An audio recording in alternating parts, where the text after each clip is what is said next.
Hello, everyone. Very happy to be here. I've attended a lot of open source AI summits before, and I love them. Always love them to attend and listen to what others share. And I'm very excited to this time share what me and my team have been working on.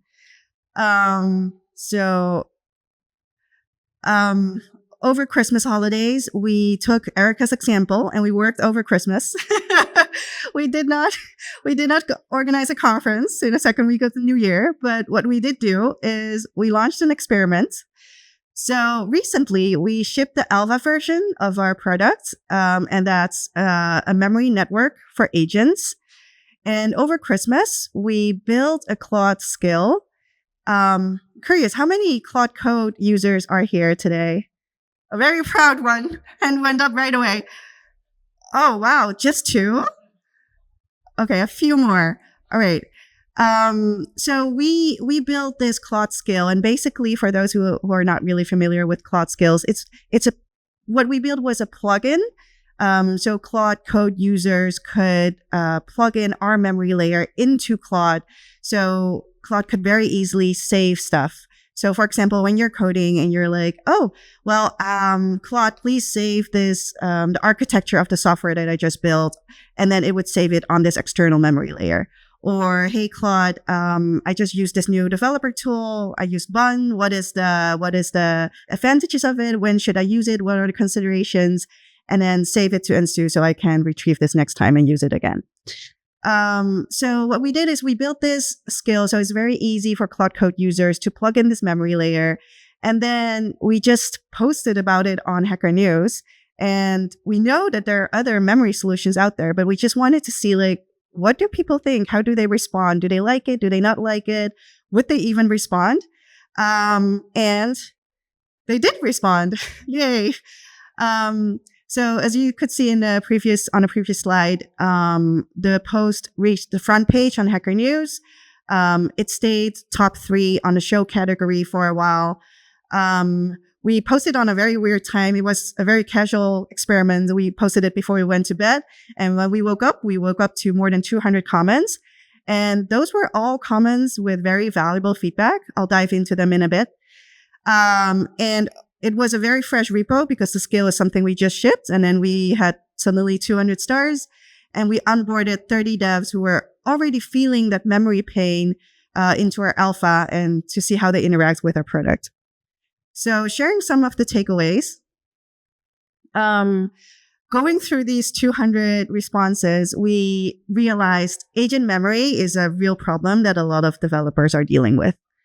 We saw that a lot of them, this topic resonated with a lot of developers. They have thought about these problems. They maybe have worked on workarounds, like they maybe have markdown files. They save their projects documents. They hack together their own memory solutions. The other takeaway is that, well, it's similar to the first one. They're not only like dealing and feeling the real problem, but they're also trying to find solutions to it. But while they're finding solutions, the third point, there is some skepticism about the existing memory solutions. Many of them have tried existing memory solutions, but there's some skepticism around, are they really working? Are they really better? And even though there are some existing solutions, many of the developers weren't happy with the existing ones. And then the last one, there was also a question about what are the higher order problems that maybe just persistent memory doesn't solve. For example, what about coordination when there are multiple agents involved? How about tooling, and how about cross-session context? So the question becomes, how should agent memory be designed to also fulfill these needs? What we also saw when we went through the 200 comments and the conversations that those developers had is a lot of them are actually using markdown files as memory. And so basically, they were just, after a whole session, they would just save relevant information in a markdown file that they can retrieve again later. And to be honest, that actually works well enough when you're just one person working with one agent, and maybe you're using that markdown file for one project and or about one topic. But you start to see that it kind of falls apart when the complexity of your project and when the agent usage grows. So when your work spans multiple days or weeks or months and your markdown file grows, then it starts to be harder to work with that huge file. When there are multiple agents collaborating and you want to find that specific piece of information you want to share with another agent in that huge file, it starts to become more complicated. And maybe sometimes you want another agent to retrieve some information in that markdown file, but in the meantime, you've already updated it. So when multiple agents work asynchronously, it also starts to fall short. And this future where multiple agents work together is real. Billions of agents will execute tasks and collaborate. I'm sure there was another talk about NEAR AI and there was trillions of agents maybe mentioned. But in the near future, enterprises will want all their employees to be equipped with agents. A lot of us might be using our own personal agents as well.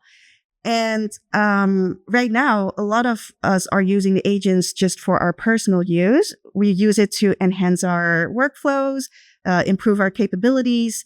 But if everyone is agents, I will want my agent to communicate with the agents of my team members, of my co-founder, of my husband at home, to coordinate stuff at home, and also to talk with other agents of my connections and friends. And so while we shift from one developer and one agent to many agents, what agents will need next is related to memory, portable context across tools and models. So yesterday, I was at a dinner and I talked with a lady, and she said she was using ChatGPT a lot, and she actually wants to use other AI models as well, since models get better each time. But she didn't want to feed all the history, all the conversations she had in ChatGPT into another model. So what we want to do is we want to make context in AI tools portable across other tools and models. Another thing is, when you have more agents working together, you'll want them to have shared state. So instead of my personal agent just having information for itself, we want it to work together with many agents across teams, across orgs, across other entities, and they all need one source of truth. And when you work with more agents, you don't want everyone to have access to all your information. So what's also very important is access control and permissions context. So you want to make sure that only the right agents gets the right context at the right time. And the last one, decision traces that can be replayed. So right now, we're often just storing facts, but we're not storing how we arrive to those conclusions. I'll dive into an example in a bit to make it more clear. So the first example about shared state. This is an example that can show how you can share a state with access control. So let's say someone is unconscious after a car accident, and their personal agent actually continuously tracked their vitals, their medical history. It knows about the allergies, but you don't want that information to be shared with everyone and to be shared permanently.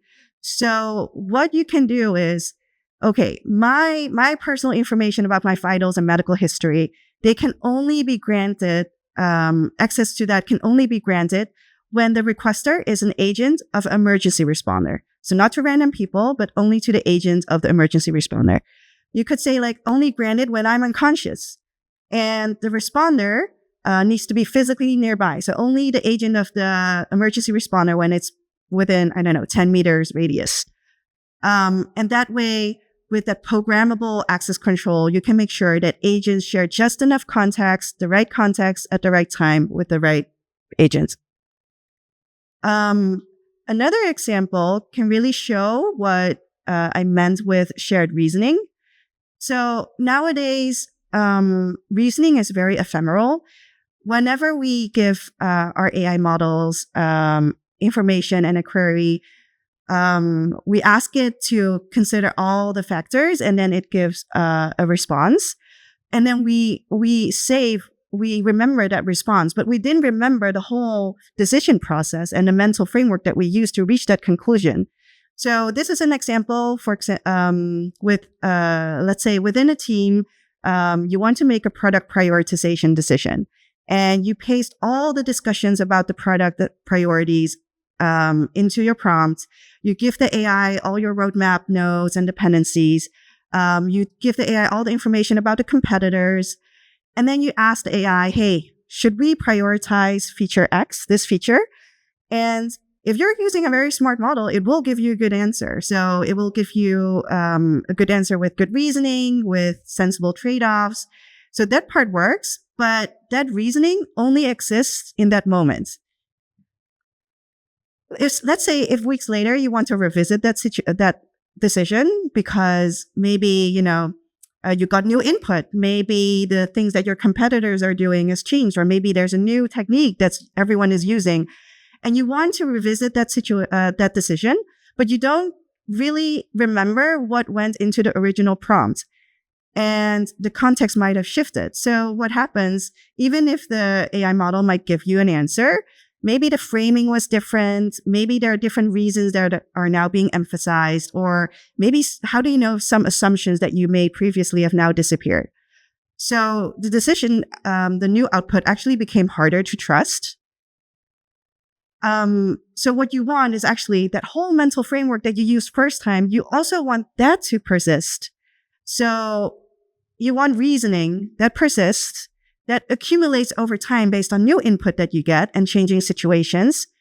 You also want it to be reused by other agents. You want maybe to give it to your product team or others on your team to use that mental framework. So this reasoning can survive across time and across tools. So the way how we are thinking about it is don't just store facts, but store the hypergraph. Store all the factors that went into this decision and store the relationships, how they correlate. And that way, you can share reasoning across agents. So when you ask the same question again, like, hey, should we prioritize this feature? And you could get the AI to retrieve that same hypergraph that you created earlier. You use the same reasoning structure. You apply it to the new input that you have, and then you produce the new answer, but it's all based on the same mental model. So yeah, a little bit now about the shared memory network that we built. So as agents move from isolated assistants to systems that operate over time across tools alongside other agents, memory becomes a core infrastructure mostly for coordination. And we are building the infrastructure that enables persistent structured context. So we want the memory to persist across conversations and sessions. We also are focusing on portable context, as mentioned earlier, portable across tools, models, and other agents. We want it to share state with other agents so they can collaborate more effectively. It's very, very important to have access control, programmable access control, so agents can only give the right agents the right access to the right data. And we also think about focus on durable reasoning. So decisions, assumptions, and trade-offs that can be revisited, updated, and then shared. I'll end with a few practical examples of how Ensue is being used in practice. So here you can see memories being stored on Ensue, and this is a visualization of it. This is a knowledge graph. Later, I don't know if we get there, but you could also see a knowledge tree, and you can see like how it grows over time as people plug Ensue into the AI tools that they're using. Here's another example where someone has saved all their information about AI researchers on Ensue, and then based on all the information they have there, they ask a question, which is like, hey, why are these AI researchers so influential? And asked the AI to build a hypergraph through the Ensue network. And later, this user can add new AI researchers, add new input, and then get an updated answer again. So yeah, that's all I wanted to share today. I would really want to invite you to try out Ensue. If you're using Cloud Code, I know there are not many of you, but you could really easily install it with just 2 lines. It's a plugin. But if you're using Codex or Cursor, Menace, or any other MCP compatible agent, you can also plug Ensue into your agent. I also have my X there. Feel free to DM me after you've tried it. I really would love to hear your feedback. What did you love? What did you not love? And very excited to see more people who might, and work with more people who think about agent memory. Thank you so much. This is really cool. Something that came to mind as you're speaking about this is an aspect of like version control. And this also comes, the sharing aspect also comes into context. So if my local memory branch, I guess, is pulling from my other team's memory, how is it consolidated? How are conflicts handled? Can I roll back to a certain point in my memory? Yeah, that's a very interesting question. So I guess the first one was, sorry, there were many parts. The first one was how do you know if it's the latest version? Is that right? Yeah. So this is the shared memory. So this network can be shared amongst you and your team and other collaborators. And whoever is going to the network, they will see the latest version. And you can also give the users, you can pick which collaborators can update this specific memory key. I feel like there are other parts of your question I haven't answered. Oh, roll back your previous one. Right now, you cannot. But that could be a good feature request. But yeah, this is the alpha version. We do not have rolling back the memory yet. But yeah, this is exactly the things that we want to hear. If people are using it for keeping track of previous versions, then we would love to add it.